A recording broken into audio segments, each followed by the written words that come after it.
Welcome to On Air with Kate Butler, where we are revealing life's best kept secrets. I am here with Andrea C. McLean.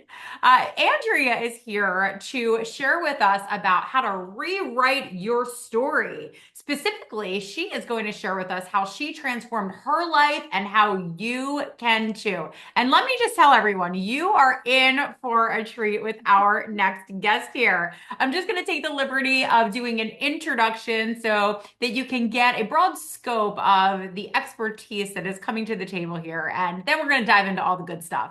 Andrea C. McLean is a board certified life, career, and executive coach, author, and keynote speaker focused on empowering women and girls to transform setbacks into actionable stepping stones and design bold futures. Don't you just love that? As the founder and president of ACM Coaching Group LLC, she leverages over 30 years of global leadership experience to guide women through career transitions, leadership development, cultural integration, and personal growth. Her signature S.O.A.R method provides a clear framework for resolving setbacks and through actionable items. Andrea also has developed transformational online courses that empower women to shift their mindset, overcome challenges, and achieve lasting success, which you know is my favorite.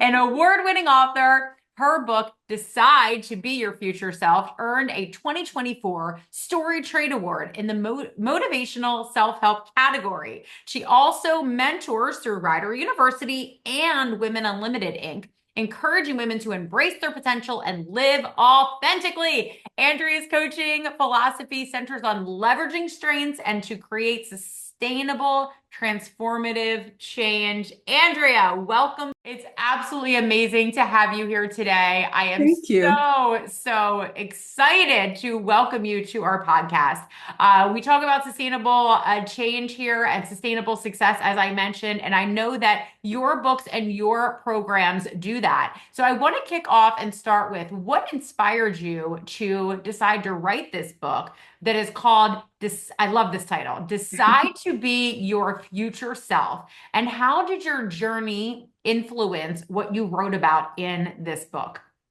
Yes, it was a personal journey that influenced what I wrote about in that book. So after about 35 years of corporate global experience, as I mentioned, I found myself at this juncture where there was a promotion that I was anticipating that I didn't get. And as I sat there thinking, what's next for me?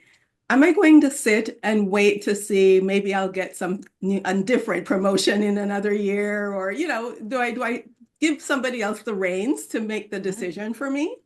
Or was I going to take the reins and decide my future and figure out where my career was going to go next? So that was for me the moment that created this pivot. And as I reflected back on what I really love to do and where I had made the most impact with women in the organization as I had coached and mentored, and also with a coach telling me years ago, prior to that, when I had an assessment that she thought I had a great profile to be a coach, that's when I decided to go back to school in my 50s and do my master's in organizational leadership, and then do the first of 4 coaching certifications and sat for the board certified coach exam. And the rest is history, as they say.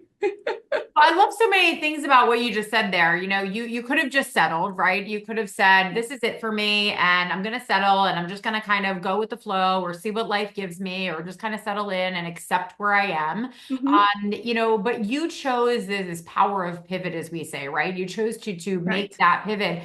And then you went on to really, look at what is it that lights me up, right? Like, what is it that I really want to do with my life? How do I want to spend my time? What Right. value do I think I can add to this world? I know this went into your decision, which we're going to talk, even dig more into this, of course. Mhm. But I love that you said that you were, it was a little later in life, perhaps, that Right. you went back to school and you decided to begin again. I Yes. think this gives people a lot of permission to say, regardless of where your starting point is, you can always always choose to begin again. So I really love that that's where your story is beginning for us today. So many people do struggle with envisioning their future self. So why do you think that is, and how can they overcome it? I think it's because we don't give ourselves permission to envision that future self. Again, we think that our circumstances or the way we were raised or our backgrounds dictate who we are and who we'll always be. But we have imaginations. And if we just use those imaginations to think about where we want to be in the future, what would really light us up? What would give us joy, even if we weren't getting paid to do it? So it's about giving ourselves that permission to say, here's what I would really love to be doing in the future. But then you have to take action on that. Otherwise it's just a pipe dream. But I think we're afraid to imagine big. We're afraid to think about the future possibilities because we've been just so conditioned, I think, with life to expect that certain things just have to be the way they are. So people are afraid. I love this. I think this is really important to talk about. So people are afraid to imagine big, and you mentioned that it might be because we're conditioned to not. Mhm. So what are some other reasons that you think that people might be afraid to go for it? Yeah, I mean, another reason could be that maybe they've tried before in a Hmm. different way and they've failed. Hmm. And they look at that failure like this will never happen for me. But as Hmm. I love to tell my coaching clients, failures are stepping stones. And we need to look at the lesson and the opportunity that this failure might present. Because what we might be thinking is a failure could actually be a redirection that we need to go in a different path that's going to be even more fulfilling and more rewarding for us. But at the time, we're thinking failure, so we're just stuck. So that could be part of it too, Kate. Absolutely. And I know that you are an expert at overcoming these obstacles, including fear. Fear is an obstacle, right? So thank you for giving us your insight on that. So I'm anxious to dig into this S.O.A.R method. So can you tell us what S.O.A.R stands for and provide us a little bit of insight into the framework around this? Yes. So SOAR stands for shift your mindset. That's the S. O is overcome challenges. A is activate your plan. And then R is reflect and refine. So the shift your mindset, for me, that is like the first step. That's the most important step because again, it goes back to that envisioning, believing you can get there, looking at what the limiting beliefs might be that are holding you back. So that's the shifting the mindset. And then from there, you go to the overcoming challenges. Mhm. Now, depending on what might be going on, I might have a client who might want to move into a new direction, but maybe is concerned about, financial stability. So maybe overcoming challenges there could be setting up a financial plan, saving some reserves to be able to allow them to step out and try this new thing. Mm. And then activating your plan. Again, even though you've figured out where you want to go and how you might get around any challenges that you have, if you don't do something about it, it's really just still a wish. So you've got to activate a plan. So the plan could be that you need to talk to some other business owners in that area that you're interested in. Or, I mean, SOAR applies in all aspects of life because even if, say, you're in a career transition, the activate plan could be that you rewrite your resume or you speak to a career counselor. So it's doing those steps, not momentous steps, but small actionable steps that can build on each other and can get you some momentum to go forward. Mm. And then the R, the reflect and refine, the reflection part is so key because you've got Mm. to stop and say, am I moving in the direction I wanted? And actually give yourself permission if you decide that I want to tweak this. This is not really still where I want to go. And that's the refining part. So you reflect on where you've come, what the progress is, celebrate the movement you've made, but then you refine if you need to because that's life. Life changes, and you might want to tweak some things with your plan that you had in the beginning. So that's the SOAR method, and it applies for coaching leaders. It applies for life coaching. It applies career transition.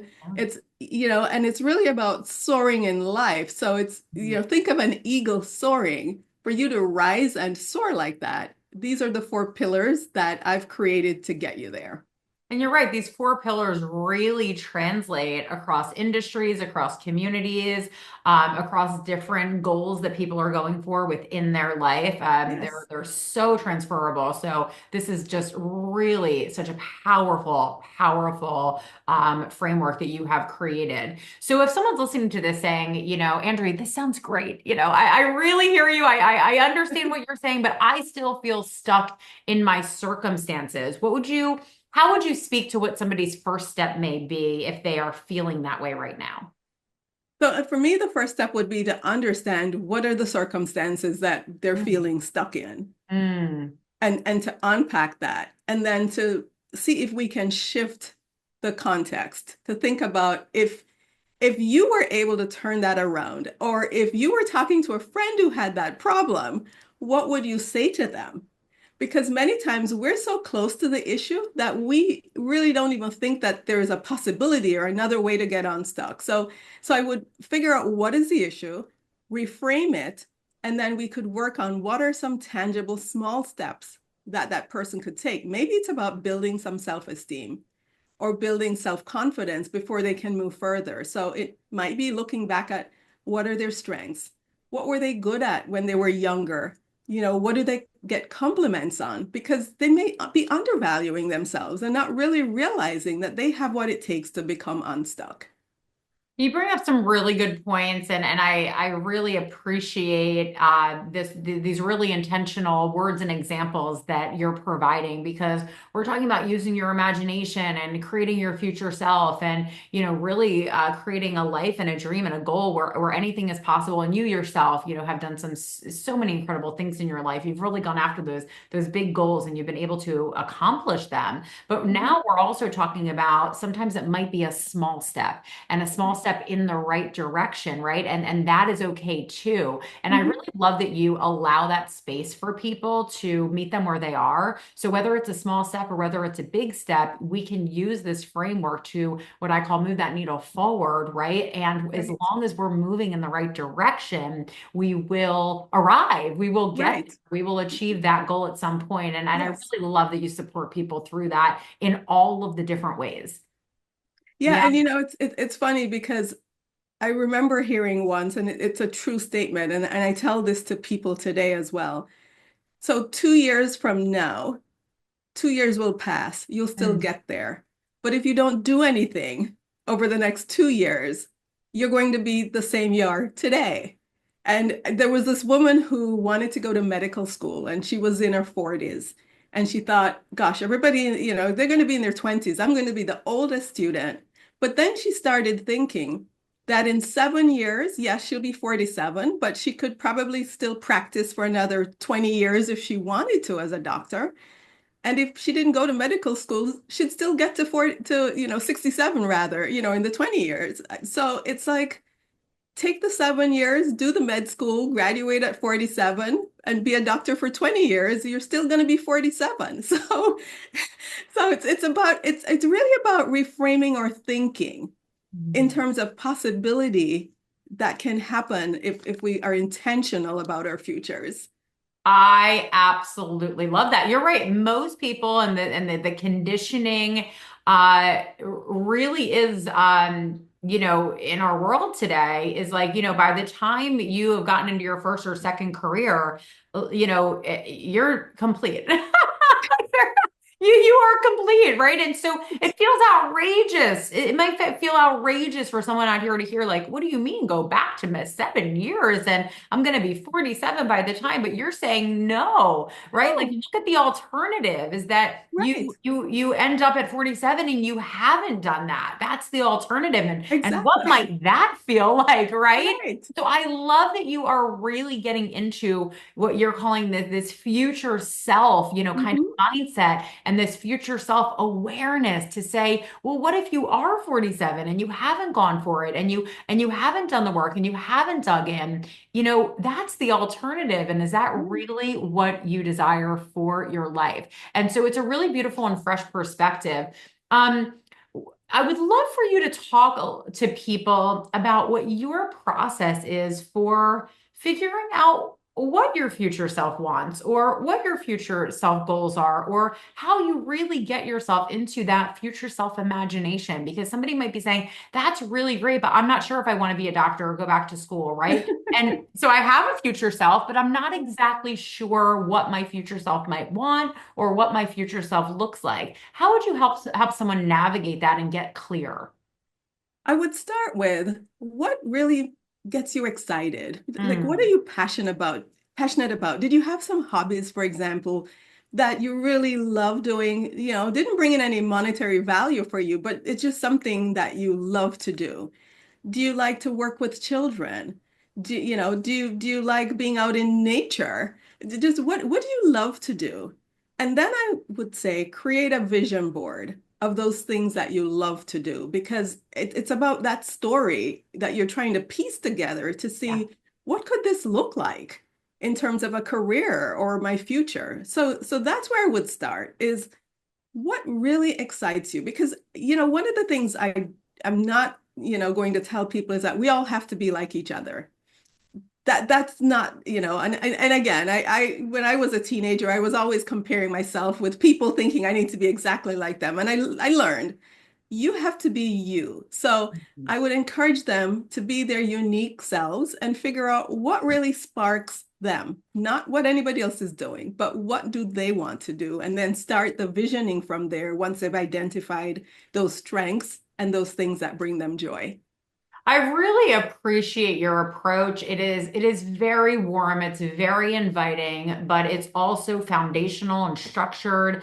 It's a really beautiful blend of what I really feel like supports people in that Mhm. lasting change that we're talking about. It really, you have a very beautiful way about you. And I really feel Thank like you. yes, of course. And I feel like that's necessary for somebody to, successfully coach, with a mentor like yourself, to be able to feel safe in saying, you know, I'm not clear yet, and you be Right. able to guide them through that, right? For them to be able to also have that push, right? To say it's not too late. For you to also be able to not only be encouraging and inspiring to them, but also be able to shift over to, this very structured framework that you've created to say, now here are the nuts and bolts of how we're going to do it. So to be able to marry the inspiration with that inspired action in a step-by-step system is truly what does create that lasting change that we have been referring to. And you, Andrea, you have it all within Thank what you you. have created here, right? So I really want to point that out because I think that's very important for people listening to recognize. Of course, here, what we're talking about is design your future self with the S.O.A.R method. Andrea, where can people find you and learn more about this program? Yes, absolutely. If you go to my website, which is www.andreacmclean, Mhm. under the courses tab, you'll find the Design Your Future Self with the S.O.A.R method course, along with some other free resources I have there as well. A S.O.A.R reflection journal, which Mhm. will take about 5 minutes every day. Again, going through the framework, but for you to just reflect on your day and where you made progress. Mhm. And then also, I have a free ebook about career confidence for women. So if you go to my website, I have a lot of resources there under the courses tab specifically that can really help you to get unstuck and to move forward. This is great. And we do have the link, which we'll be including here for everyone listening. We definitely want to get into Andrea's world. As she mentioned, she's a lot of incredible free resources for you to just begin with the process that we are talking about here. And then more information about Andrea, all of so many amazing accomplishments. I know you'll find this wildly inspirational to learn even more about her on her website and getting into her world. But it all starts with the link that we're going to to include here. So I really want to encourage everybody to click. If you're listening right now, sometimes I listen to podcasts on my walk and or I'm in transit or sometimes I'm cooking, right? So make a mental note to yourself to come back to this link and definitely connect with Andrea because her wisdom really is life changing. And I really want to encourage everyone to take advantage, right, of this wisdom that she's so generously sharing with us. Andrea, thank you so much for sharing with us today. Any last wisdom or advice that you would like to give to somebody listening? Well, thank you so much, Kate, for the opportunity. And the words of wisdom I would say is it's not too late. You can get to your future self, but you have to make that decision. It's up to you. So make that decision. Absolutely fantastic. I am leaving this conversation wildly inspired. So thank you for energizing me today. Thank you for inspiring me. I know that our listeners are going to feel the same. Andrea, it's always a pleasure to spend time with you. I want to encourage everyone listening to connect. And thank you so much for being here. We will see everyone next time. Bye-bye. Thank you. Bye. Welcome to On Air with Kate Butler, where we are revealing life's best kept secrets.